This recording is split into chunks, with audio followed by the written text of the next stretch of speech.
오늘 본문의 말씀은 시편 18편의 내용과 똑같습니다. 100% 똑같은 건 아니지만 한 98% 그쯤은 다 똑같은 그런 내용입니다. 오늘 말씀을 보시면은 다윗이 부른 감사의 시이기도 하지만 다윗과 함께한 용사들의 용맹에 대한 찬양의 시로도 불려지게 됩니다. 다윗의 역사 가운데, 우리 사무엘상하는 다윗의 역사 아닙니까? 그 다윗의 역사 가운데 그의 삶을 이제 정리하면서 오늘 시가 삽입되었는데, 역사와 시 또한 하나님 중심의 사건을 기록하고 노래하고 있다라는 부분을 우리가 기억해야 됩니다. 하나님의 이야기를 서술해가는 과정에서 하나님에 대한 기쁨과 감동이 포함된 것입니다. 우리도 하나님을 알아감에 있어서 하나님을 어떤 정의 또 글로써 알아가고 있지만, 또 우리 감정적으로 하나님에 대한 알을 표현할 수 있는 것 아니겠습니까? 하나님이 기쁘면 기쁘시는 거고, 내가 또 하나님에 대한 또 감사함이 있으면은 또 감사하다라고 부를 수도 있는 것이고, 또 원망도 나올 수가 있는 것이고, 누름도 나올 수가 있는 것이고, 우리 감정적으로 또 하나님께 또 찬양과 또 감사를 드릴 수가 있는 것입니다. 다윗도 똑같다는 이야기죠. 다윗이 왜 이렇게 시를 쓸 수밖에 없었는가? 다윗이 이렇게 승전가를 부르면서 다윗이 하나님을 향해서 노래할 수밖에 없는 그 이유는 과연 무엇이었는가? 우리가 다윗이 노래를 불렀다고 한다면 우리도 이런 노래를 불러야 되는데, 이런 노래를 우리가 어떻게 부를 수 있을까? 다윗의 시를 통해서 다윗이 부른 노래가 저는 우리의 노래가 될 수 있었으면 좋겠습니다. 다윗 시대에만 하나님께서 다윗에게 경험되어지시는 것이 아니라, 하나님은 변함이 없고 신실하신 분이기 때문에 수천 년이 지난 오늘날에도 하나님께서는 다윗에게 경험하셨던 그 느낌 그대로 우리에게 경험되어질 수 있는 그런 하나님이십니다. 그래서 오늘 다윗이 부른 노래를 우리가 한 절 한 절 살펴보면서 우리에게는 이 하나님이 어떻게 경험되어지고 어떻게 간증되어질 수 있는지 한번 살펴보았으면 좋겠습니다. 먼저 1절에 보시면은 이 다윗의 부른 이 시에 대한 서론이 나오게 됩니다. 이 시는 어떤 시인가? 1절에 보니까 여호와께서 다윗을 모든 원수의 손과 사울의 손에서 구원하신 그날에 다윗이 이 노래의 말씀으로 여호와께 아뢰어라고 말을 합니다.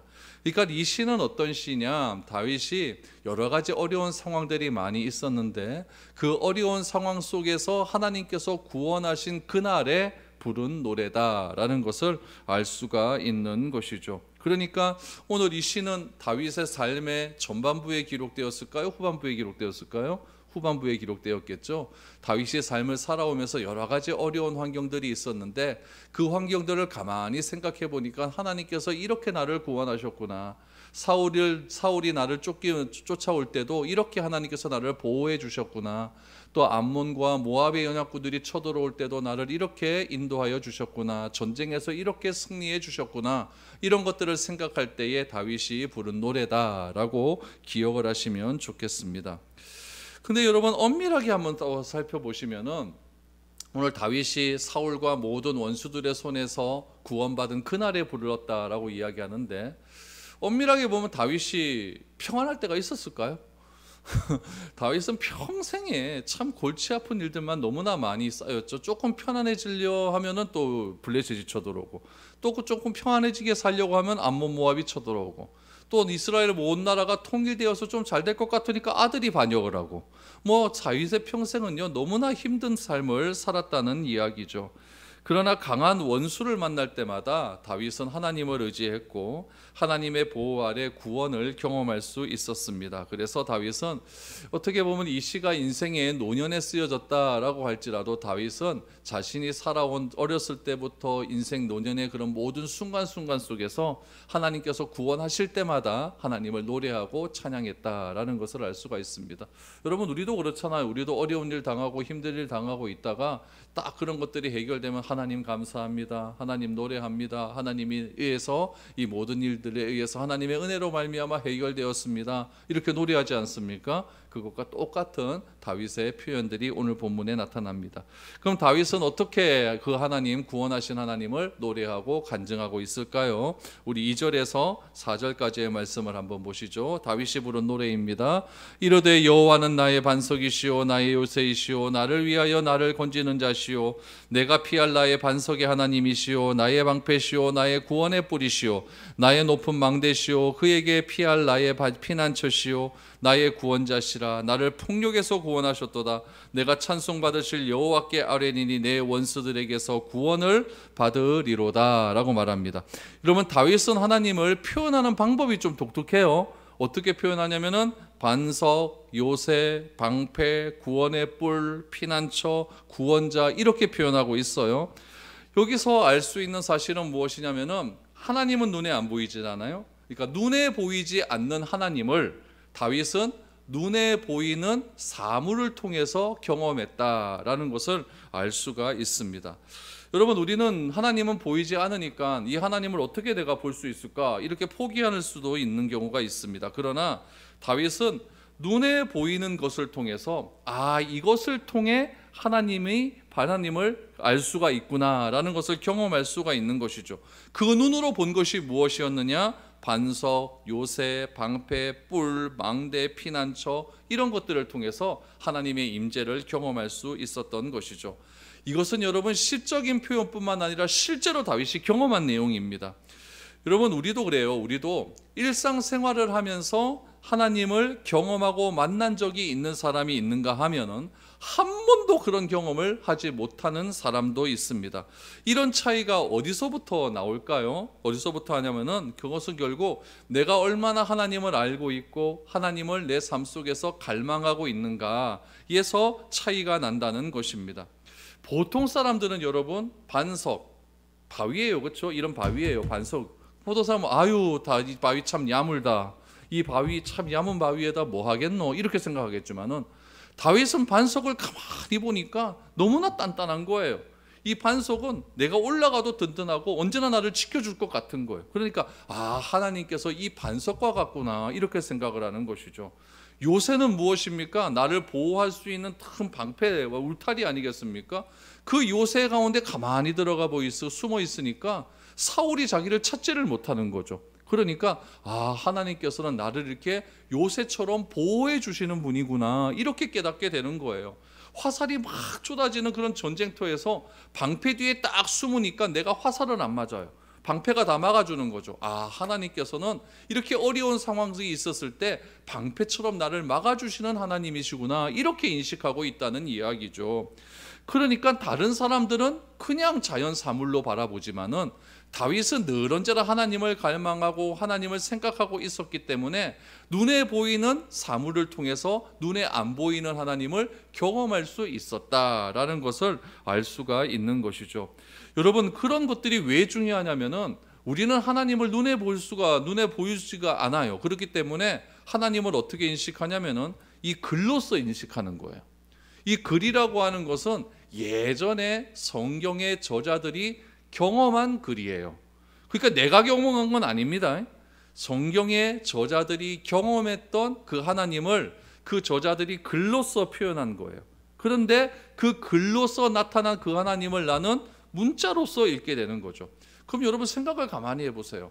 문자로 읽어지는 하나님이 더 강력한 힘이 있는 것 같아요? 나에게 더 느낌이 오는 것 같아요? 내가 경험되어진 하나님이 더 느낌이 오는 것 같아요? 경험이 훨씬 더 느낌이 오지 않습니까? 그러니까 우리가 이 문자로만 하나님을 자꾸 알게 되면요, 내가 지식이 자꾸 자라날 수가 있겠죠. 지식이 자꾸 자라나면은 하나님에 대한 믿음도 더 커지는 그런 장점도 있겠지만은 지식만 자꾸 자라나게 되면요, 여러분 우리가 굉장히 교만해질 수가 있는 거예요. 그래서 다른 사람을 판단하고 정죄하고 너는 그런 것도 모르냐 뭐 이런 식으로 나아갈 수가 있다는 이야기죠. 이러면은 구원의 감격과 기쁨이 사라지게 돼요. 내가 도저히 해결할 수 없는 그런 상황들이 있는데 내가 하나님께서는 나의 피할 바위시오 나의 산성이시오 나를 도우시는 자시오 구원의 뿌리시오 이런 것들을 내가 알고 있었는데 그 어려운 상황 속에서 진짜 하나님께서 나를 도와주시는구나 이런 것들이 내가 딱 체험되기 시작돼 버리면은 그 하나님은요 내 가슴 속에서 막 얼마나 크게 작용되는지 모릅니다. 어떤 사람은 그 하나님이 딱 경험되니까요 막 눈물이 막 나오는 사람도 있고, 어떤 사람은 그 하나님이 딱 경험되니까 얼굴이 벌개지면서 막 온몸에 막 온도가 막 올라가고 온몸에 막 닭살이 막 오르고 전율이 오르고 막 이런 사람이 있다는 이야기죠. 이런 느낌을 경험되었을 때 하나님은 진짜 나와 함께 하시는구나, 나와 늘 언제나 함께 하셔서 내가 어려운 상황이 있을 때 하나님께서 나를 도와주시는구나, 이렇게 이야기할 수가 있는 것이죠. 이렇게 이야기하면 어떤 분들은 또 이렇게 이야기해요. 아유 목사님, 다윗이니까 그 정도 되죠. 우리라고 뭐 우리는 다윗 같지도 못하는데 어떻게 우리가 그렇게 경험됩니까? 라고 말하지만 여러분, 다윗은요 우리보다 더 심한 어려움을 겪었습니다. 더 어려운 상황 가운데 있었어요. 그런 다윗도 그렇게 하나님을 경험할 수 있다고 한다면 우리들도 다 경험할 수 있는 것입니다. 그래서 저도 우리들의 삶 가운데서 이 하나님이 이렇게 경험되었으면 좋겠어요. 그럼 우리가 운전하고 가다가 어떤 차가 팍 끼어 들어왔는데 내가 급하게 브레이크를 딱 밟아가지고 정말 10cm 차이로 5cm 차이로 사고가 안 났다. 그러면 뭐라고 얘기합니까? 아이고, 예, 하나님 감사합니다. 이렇게 얘기하지 않습니까? 하나님께서 나에게 빨리 이렇게 반응할 수 있도록 해주셔갖고 발을 빨리 브레이크 밟을 수 있도록 그렇게 해주신 하나님 감사합니다. 이게 하나님을 경험하는 거죠. 이렇게 하나님께서 나를 보호해 주시는구나, 이렇게 경험되어지는 것이죠. 그러면 여러분, 우리 삶 속에서 이렇게 하나님을 경험하고 하나님이 언제나 나와 동행한다는 그런 사실을 내가 깨닫게 되면은 우리에게 여러분 고난이 면제될까요? 절대 고난은 면제되지 않습니다. 고난은 늘 언제나 우리 가운데 늘 언제나 따라다녀요. 그런 고난 속에서 다윗이 어떻게 이야기하는가, 그 고난의 상황을 어떻게 시적으로 표현하는가, 다윗에게 당한 고난이 어떤 고난이었는가 한번 보시기를 바랍니다. 5절에서 7절입니다. 사망의 물결이 나를 애우고 불의의 창수가 나를 두렵게 하였으며 수월의 줄이 나를 두르고 사망의 올무가 내게 이르렀도다. 내가 환난 중에서 여호와께 아뢰며 나의 하나님께 아뢰었더니 그가 그의 성전에서 내 소리를 들으시며 나의 부르짖음이 그의 귀에 들렸도다 라고 말합니다. 여러분, 5절에서 7절까지 우리가 두 절을 기억해야 돼요. 두 가지를 기억해야 돼요. 첫 번째 기억해야 될 것은 무엇이냐면은 다윗의 삶 가운데 어떤 어려움이 있었는가, 이거는 사망과 같은 어려움이 있었다는 거예요. 우리도 진짜 힘들고 어려우면 내가 이러다 죽는 거 아닌가 이런 생각 들 때 있지 않습니까? 다윗도 지금 그런 생각이 드는 거예요. 그것을 어떻게 이야기하느냐, 사망의 물결과 불의의 창수라고 표현하고 있는 거예요. 그러니까 죽을 것 같은 상황이 다윗의 눈앞에 지금 와 있다라는 이야기죠. 여러분, 죽음을 두려워하지 않는 사람이 어디 있겠습니까? 죽음을 다 두려워합니다. 다윗도 두려운 거예요. 그래서 그 두려움을 스올의 줄이래요. 여러분, 스올이라고 하는 것은요 캄캄한, 끝도 모르는 캄캄한 겁니다. 지하세계예요. 지옥과 같은 곳이에요. 그 스올의 줄이라고 이야기하는 거죠. 사망의 올무라는 거예요. 올무라는 것은 여러분 그거 우리 동물 같은 거 잡을 때 덫 놓잖아요. 덫, 그거 아닙니까? 그러니까 나를 죽이기 위해서 덫을 놓은 거예요. 그러니까 내가 지금 처한 상황이 얼마나 죽을 것 같은 그런 상황인지를 알 수가 있다는 이야기죠.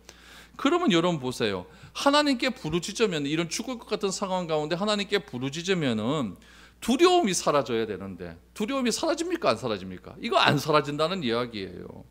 그래서 다윗은 구원의 날에 이 노래를 불렀다고 분명히 1절에서 이야기했는데 그러면 우리가 하나님을 향해 구원의 노래를 부를 수 있는 것은 진짜 죽을 것 같은 상황, 정말 어려운 상황이 내 눈앞에서 있어져야만 그 구원의 노래를 부를 수 있겠습니까? 그렇지는 않다는 이야기예요. 다윗의 삶을 가만히 보면 단 하루도 편안한 날은 없었어요. 그러나 다윗이 구원의 날이라고 부른 이때는 언제였냐면은 한 10일이 있어요. 10일이 있는데 한 6일쯤 지났는데 6일쯤 지나고 7일로 넘어가는 한 두세 시간이 좀 편한 거예요. 그때 이런 노래를 부르는 거죠. 그리고 두세 시간 지나고 또 고난이 찾아와요. 그러니까 다윗의 삶은 완전히 고난의 연속입니다. 고난의 연속인데 잠시 나에게 그 고난이 면제되는 것 같은 그런 느낌을 받을 때가 있다는 이야기예요. 10년을 살아왔는데 10년을 살아왔고 다윗이 70년을 살지 않습니까? 70년을 살아왔는데 다윗의 삶 가운데 고난은요 60년 이상이에요. 그런데 60년 이상의 고난이 자신에게 있었는데 그 잠시 찾아오는 그 고난이 잠깐 없는 그 순간의 찰나에 하나님께서 나를 구원하셨으면 이런 느낌이 오는구나, 이런 평안함이 오는구나, 이런 기쁨이 오는구나. 그때 다윗은 하나님께 노래하는 거예요. 하나님은 나의 구원이시오, 하나님은 나를 도우시는 자요, 하나님은 나를 인도하시는 그런 사람, 그런 분이다 라고 노래하고 있는 겁니다. 그러면 여러분, 다윗이 분명히 깨달은 것은 이거예요. 다윗이 어렵고 힘든 상황 가운데서 기도했을까요, 안 했을까요? 했어요. 어떻게 했을까요? 막 부르짖어 기도했을 때도 있고, 또 침묵 속에서 기도했을 수도 있는 것 아니겠습니까? 그 기도를 오늘 7절 말씀해 보니까 나의 부르짖음이 그의 귀에 들렸도다. 중요한 건 뭐냐면은 다윗의 상황은 다 죽을 것 같은 상황이에요. 첫 번째. 두 번째, 여기서 알 수 있는 것, 하나님은 다윗의 기도를 들으신다 이거예요. 여러분, 하나님께서 다윗의 기도를 들으신다라고 하는 것은 무엇이냐면, 기도를 들으신다라고 하는 것은 우리가 한 가지 기도에서 오해하는 게 무엇이냐면요, 기도가 뭔가 응답되었다는 것을 우리는 어떻게 오해하고 있냐면은 내 기도하는 것이 이루어져야만 응답되었다 이렇게 생각해요. 내가 기도하는 것이 이루어져야만 하나님께서 내 기도를 들으신다라고 생각을 해요. 그러나 그게 아니에요. 하나님은 내가 무슨 기도를 하든 다 듣고 계십니다. 다 듣고 계세요. 왜냐하면 하나님도 우리 인격적인 존재이시기 때문에 우리가 부르짖는 모든 소리를 다 듣고 계신다는 이야기죠. 그러니까 다윗은 그걸 알고 있는 거예요. 내가 고난 가운데 해방이 되든지 안 되든지 그게 중요한 게 아니에요. 뭐가 중요하냐? 하나님은 내가 부르짖어 기도할 때마다, 내가 침묵 속에서 기도할 때마다 내 기도를 듣고 계시는구나. 하나님은 나와 공감대가 형성되시는 그런 분이구나. 여러분, 이때 위로가 되는 것 아니겠습니까? 내가 힘든 상황을 어떤 사람에게 이야기했는데 그 사람이 나와 힘든 상황을 전혀 공감 안 해줘요. 그럼 이거는 내가 말한 것도 정말 이상해지지 않습니까? 그런데 내가 한마디 힘든 상황을 딱 얘기했더니 막 울어요.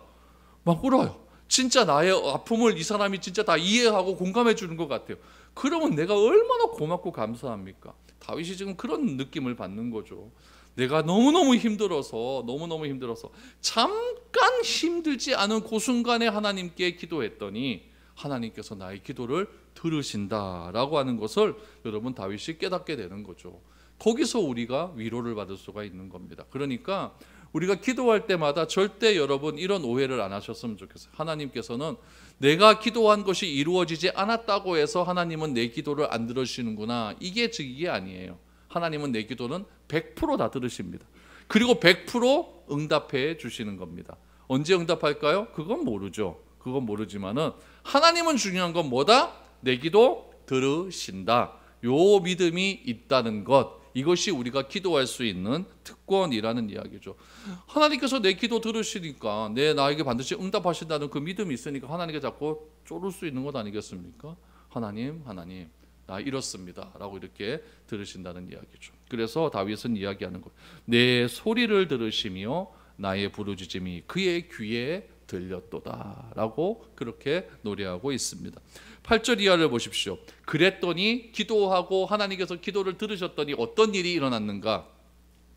8절에 보니까 이에 땅이 진동하고 떨며 하늘의 기초가 요동하고 흔들렸으니 그의 진노로 말미암음이로다. 그의 코에서 연기가 오르고 입에서 불이 나와 사름이여 그 불에 숯이 피었도다. 그가 또 하늘을 들이우고 강림하시니 그의 발 아래는 어두캄캄하였도다.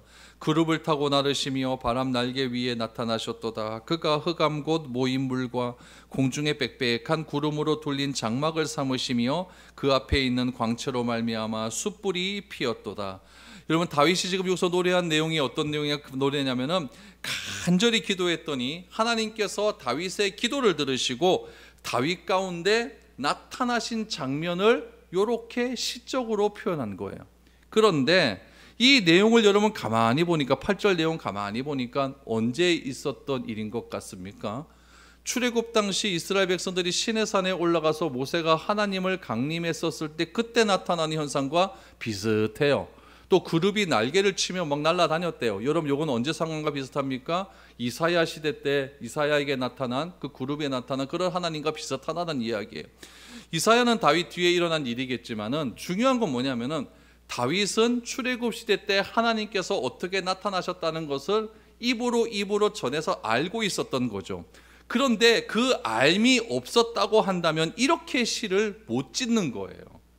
그런데 하나님께서 내가 간절히 기도했더니 들으셨어요. 내 기도를 들으셨는데 들으신 그 하나님이 나에게 임하는 것 같아요. 임하신 것 같아요. 그것을 어떻게 표현합니까? 시내 산에서 모세에게 임했던 그 하나님의 영광과 똑같다는 거예요.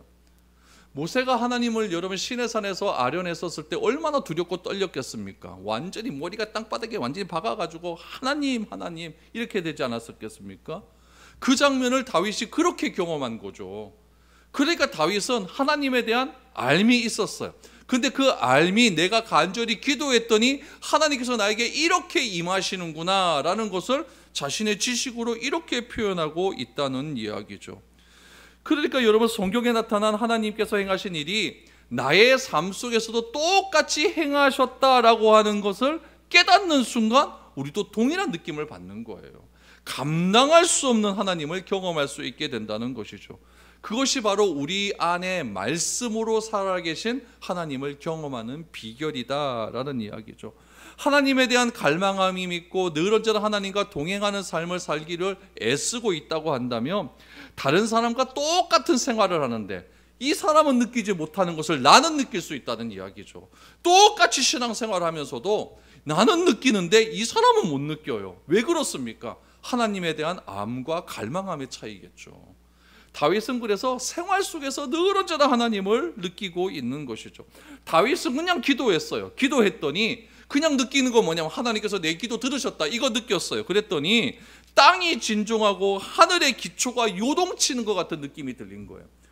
내가 딱 말했더니 내 말이 하나님께 들었다. 이게 막 충격적으로 달아오는 거죠. 얼마나 큰 충격이었으면 땅이 막 흔들리는 것 같대요. 하늘이 어떻게 요동을 칩니까? 막 하늘이 흔들리는 것 같은 그런 느낌을 받는 거죠. 이건 굉장한 그런 충격이었으면, 얼마나 큰 충격이었으면 이런 느낌을 다 받겠습니까? 이런 느낌은 하나님이 임재하셨을 때 느껴지는 그런 표현 아니겠습니까? 그러니까 성경의 사건이 아니라 이건 나의 사건이 되는 거예요. 그냥 수천 년 전에 있었던 그 사건이 아니라 그 사건이 오늘날 나에게 임하는 그런 사건으로 나타나는 것이죠. 수천 년 전에 일어났던 시내산에서 일어났던 그 모세가 하나님을 아련했던 그 사건이 오늘 우리의 삶의 현장 속에서도 일어날 수가 있는 것이죠. 그걸 믿으며 살아가는 것이죠. 내 힘으로는 안 되는 것 같고 내 힘으로는 해결하지 않는 그런 상황, 하늘이 무너져 내리는 것 같은 그런 상황 속에서도 하나님의 능력과 은혜로 체험되었을 때, 해결되었을 때 우리는 다윗과 같은 고백을 할 수가 있는 겁니다. 아, 진짜 그 해결되는 그 순간에 땅이 흔들리고 하늘이 요동치는 것 같은 그런 느낌을 받았다. 이런 느낌 안 받겠습니까? 여러분, 이런 것을 여러분 간증이라고 하는 거예요. 내가 뭐 했더니 돈 많이 벌었다, 내가 뭐 했더니 뭐 했다, 이런 게 간증이 아니라 내가 진짜 간절히 하나님께 간구했더니 하나님께서 그 기도를 들으셨을 때 나의 느낌이 진짜 하늘이 요동치는 것 같았다. 성경에서 임재되었던 그 하나님을 내가 똑같이 경험했다. 이것이 진짜 간증 아니겠습니까? 하나님께 부르짖었을 뿐이었는데 은혜와 믿음이 내 안에 들어와서 해결되는 상황이 경험되어지는 겁니다. 여러분, 이것이 기쁨이에요. 이것이 기쁨이에요. 그래서 고난 속에서도 노래가 나올 수가 있는 거죠. 해결되는 것은 하나도 없는데 하나님께서 해결해 주실 것 같은 믿음이 생기는 거죠. 그러니까 막 어려운 상황 가운데서도 기쁨의 노래를 부르고 찬양의 노래를 부를 수가 있는 이유가 바로 생활 속에서 임하시는 하나님이 경험되어질 때 그때 그런 노래를 부를 수가 있는 것이죠. 그래서 여러분 14절 16절 보십시오. 지금 계속해서 다윗이 생활 속에서 경험한 하나님을 이렇게 표현합니다. 여호와께서 하늘에서 우레소리를 내시며 지존하신 자가 음성을 내시며 화살을 날려 그들을 흩으시며 번개로 무찌르셨도다. 이럴 때에 여호와의 꾸지람과 콧김으로 말미암아 물밑이 드러나고 세상의 기초가 나타났도다. 여러분, 이 14절에서 16절 이런 표현들은요, 욥에게 나타난 하나님이요, 하나님께서 내가 이런 존재다라는 것을 그렇게 표현할 때 이렇게 표현하셨어요. 하나님이 어떻게 나타나십니까? 하늘에서 우레소리를 내는 거예요. 그러니까 유대인들은요, 하늘에서 천둥 치는 것이 하나님의 임재를 한다, 임재다, 이렇게 생각을 하고 있었던 그때, 그러니까 하늘에서 막 우레소리가 나면은 막 자신이 막 떨리는 거죠. 아, 신이 이렇게 임하는가 보다. 얼마 전에 읽은 책을 보니까 여러분, 스페인 사람들이 저기 잉카 문명 가갖고 800명의 사람이 2만 명, 3만 명을 물리치는데 총 한 방 빵 쐈더니 그게 천둥 소리인 줄, 그 소리가 너무 크니까 이게 신이 내려온 소리인 줄 알고 여러분, 고작 180명이 2만 명을 물리치는 이야기가 나와요. 그러니까 이게 얼마나 강력한 소리겠습니까? 우레소리, 하나님이 임하는구나, 이런 느낌이 드는 것이죠.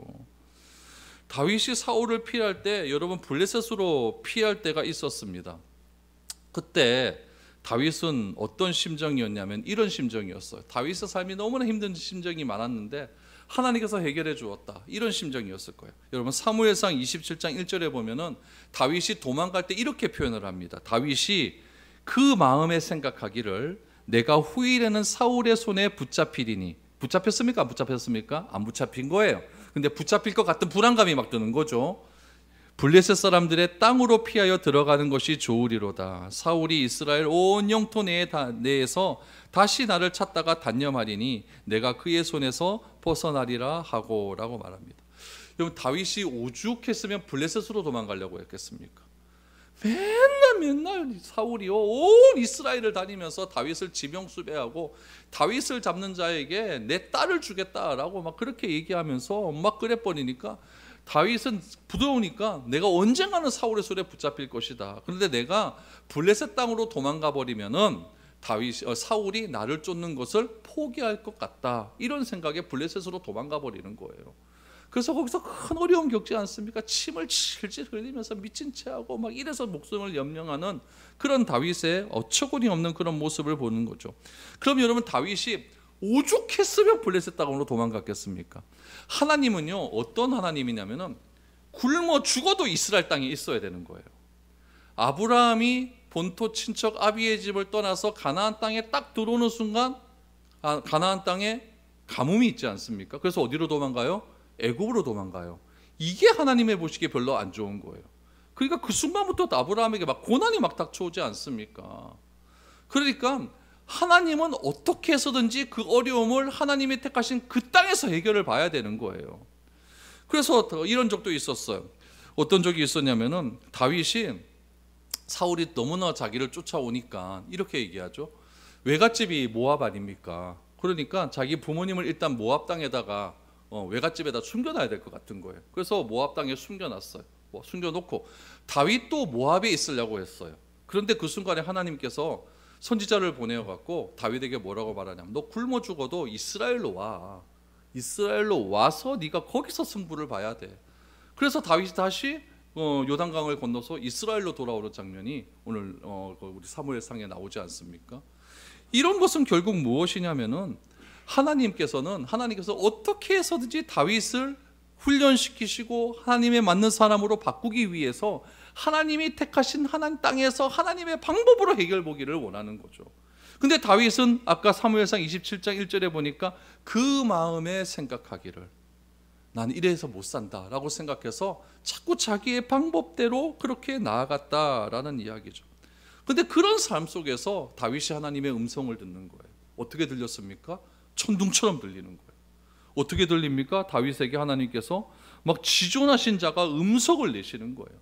막 화살을 날리고 막 번개를 날리시는 것처럼 그렇게 다윗에게 음성을 들리셔서 나에게 처한 모든 불안한 상황을 쌍으로 다 무찔러 주시는 그런 하나님, 그런 하나님으로 다윗이 지금 묘사를 하고 있는 것이죠.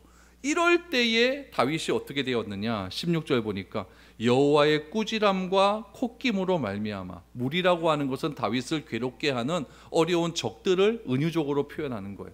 하나님께서 막 다윗을 괴롭히는 자를 향해서 막 꾸짖고 콧김을 하면 흥 불렀더니 다윗의 대적들이 쌍그리 다 없어졌다라고 이렇게 이야기하는 것이죠.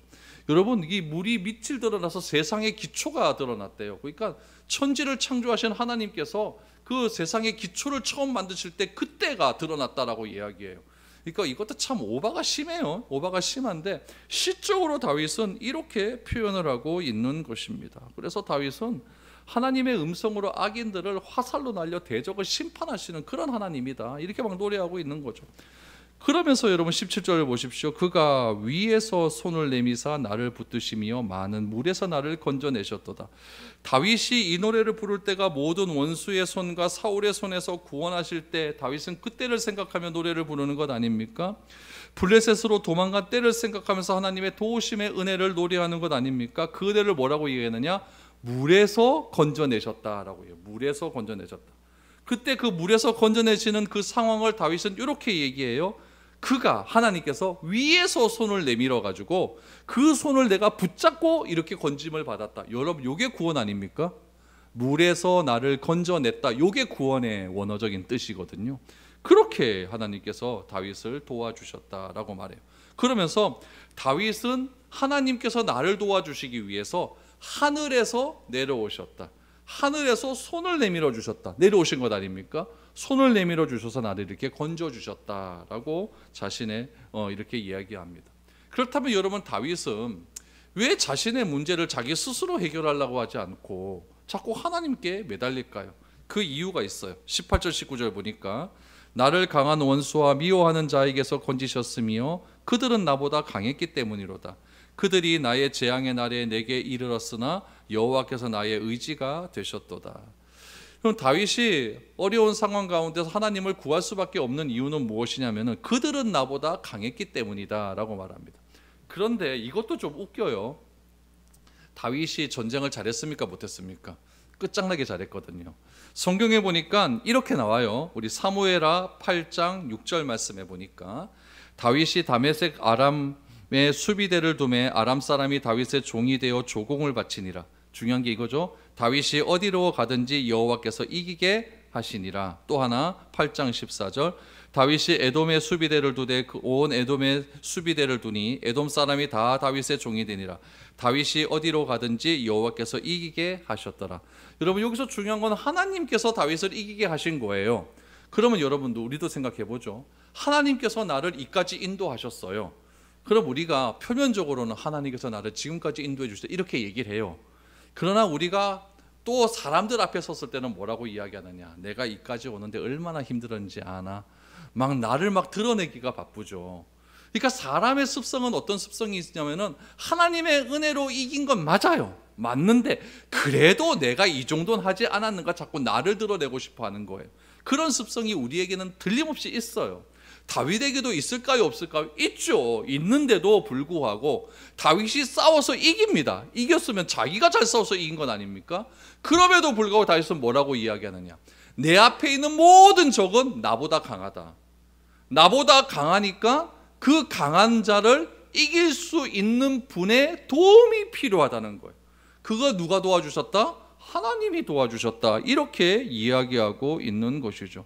그랬기 때문에 19절 하반절에 보니까 여호와는 나의 의지가 되셨도다. 나는 하나님밖에 의지할 존재가 없다라고 이야기하는 겁니다. 얼마나 하나님에 대한 이 확실한 의존적인 태도를 보입니까? 우리가 이걸 아셔야 돼요. 하나님은요, 하나님이라고 하는 존재 자체로도 영광을 받으시는 분이에요. 우리가 무슨 짓을 한다고 하나님의 그 완전하신 영광 위에 더 영광을 더할 수가 있겠습니까? 우리가 하는 행동 자체가 여러분 하나님의 영광을 어쩌면 깎아내리는 그런 일일 수도 있어요. 그러나 하나님은 하나님의 이름 그 자체로 영광을 돌려요. 이거는 누구나 알 수가 있냐면은 하나님을 아는 사람은 이렇게 고백해요. 그런데 하나님을 모르는 사람은 어떻게 하나님을 알 수 있을까요? 나를 통해 아는 거예요. 내가 하나님을 어떤 태도로 대하느냐에 따라서 나를 통해 나를 비추는 그 나를 통해서 하나님이 어떤 존재인지가 비추어지게 된다는 이야기죠. 다윗은 그거예요. 다윗이 시시때때로 이겨요. 다윗은 강한 것 같아요. 세상 사람들이 봤을 때, 주변의 사람들이 도대체 저 다윗 누군가 이렇게 얘기했는데 다윗이 나가는데 전쟁마다 이겨버리니까 그 이방 민족이 뭐라고 이야기하냐. 아, 진짜 다윗이 믿는 하나님은 전쟁에 능한 하나님이구나. 다윗을 통해 하나님을 모르는 사람들이 하나님을 알게 된다는 이야기죠. 그런 의미에서 우리가 이 세상을 살아가면서 하나님을 어떤 존재로 인정하느냐, 이건 굉장히 중요하다는 이야기죠. 그걸 통해서 하나님을 모르는 사람이 하나님을 알아갈 수가 있게 되는 거예요. 이런 태도를 보이면서 다윗은 결론적으로 하나님은 나에게 이런 분이라고 고백합니다. 마지막 20절을 보니까 나를 또 넓은 곳으로 인도하시고 나를 기뻐하심으로 구원하셨도다. 나를 또 넓은 곳으로 인도하시고, 요거 언제가 연상이 됩니까? 다윗의 삶 가운데 양치던 때가 생각이 되지 않습니까? 다윗은 늘 언제나 양을 칠 때 넓은 곳으로 가서 양을 칩니다. 푸른 초장으로, 쉴만한 물가로. 그러니까 다윗이 어린 시절에 가장 편안할 때가 언제였느냐? 양들이 넓은 풀밭에 가서 그렇게 자기 먹을 것을 꼴을 먹는 것을 보면 참 편안했다는 이야기죠.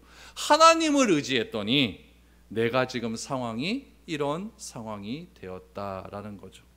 그러면서 나를 기뻐하심으로 구원하셨도다. 그러니까 하나님께서 다윗을 구원하신 이유가 무엇입니까? 하나님의 의지대로 구원하셨겠죠. 그런데 다윗은 어떻게 하시느냐? 하나님께서 내가 하나님을 대하는 태도가 너무 귀하니까 나를 기뻐하심으로 나를 구원하신 거구나, 이렇게 고백하고 있다는 이야기죠. 여러분, 우리는 시간이 지나면서 신앙이 자라고 믿음이 자라고 하나님이 더 중요해질 수 있었으면 좋겠습니다. 사무엘서의 저자는요, 다윗의 인생의 마지막을 정리하면서 다윗이 부른 승리의 노래로 마무리하면서 다윗의 삶을 이렇게 정리하는 거예요. 다윗은 어떤 삶을 살았느냐? 하나님이 기뻐하는 삶을 살았다. 그랬기 때문에 다윗은 하나님을 이렇게 표현할 수가 있었고, 어려운 환경과 고난이 넘치는 그런 상황 가운데서도 구원의 하나님을 찬양할 수 있었다라는 겁니다. 한 번씩 이렇게 장례식을 집례하다 보면은 이런 설교를 해요. 이 망자가 어떤 삶을 살았는가에 대한 회고를 좀 하지 않습니까? 저는 우리들 모두가 이런 회고가 나왔으면 좋겠습니다. 그래서 우리가 다 죽지 않습니까? 죽었을 때 우리 후손들이 우리를 바라볼 때, 우리 어머니 아버지는 진짜 이렇게 하나님을 기뻐하시는 삶을 살았구나, 그런 회고함들이 나와서 진짜 나의 하나님께서 나를 기뻐하심으로 오늘날까지 나를 인도해 주신 그 하나님을 찬양하며 감사할 수 있는 그런 우리 모두가 되었으면 좋겠습니다. 다윗을 하나님이 기뻐하셨다, 이런 놀라운 은혜가 우리 모두 가운데 넘쳐날 수 있기를 바랍니다. 오늘 말씀과 똑같은 찬양 같이 한번 부르겠습니다.